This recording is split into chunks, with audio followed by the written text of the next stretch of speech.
Alors premièrement, le premier passage, Matthieu 19,5, c'est pourquoi l'homme quittera son père et sa mère et s'attachera à sa femme, ils deviendront une seule chair. Donc on voit ici d'un côté l'engagement du mariage, et lorsqu'on parle de mariage, on parle d'un mariage à la fois légal et aussi un mariage devant Dieu, un mariage qui a été reconnu par les hommes, un mariage qui n'a pas été fait tout seul, comme Anne me disait en dehors de l'émission, dans un pré avec des marguerites et des brindilles.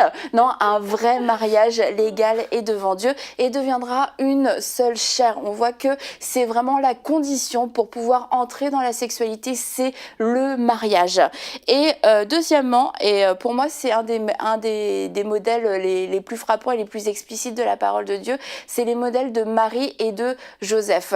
Alors on voit que Marie et Joseph étaient fiancés, il y avait un engagement qui était là, et souvent c'est à ce moment-là que les fiancés se disent bah c'est pas grave, on va se marier, mais la Bible nous montre que dans leur histoire, ils n'avaient pas eu de rapport sexuel alors qu'ils étaient déjà fiancés et engagés. Comment le sait-on? Parce que quand l'ange vient voir Marie et lui dit et tu seras enceinte, elle lui dit mais comment est-ce que cela serait possible puisque je n'ai connu aucun homme? Et la Bible nous dit que Joseph ne l'a pas connu, que Joseph n'a eu aucune relation sexuelle avec Marie pendant toute sa grossesse d'ailleurs et pendant toute la naissance.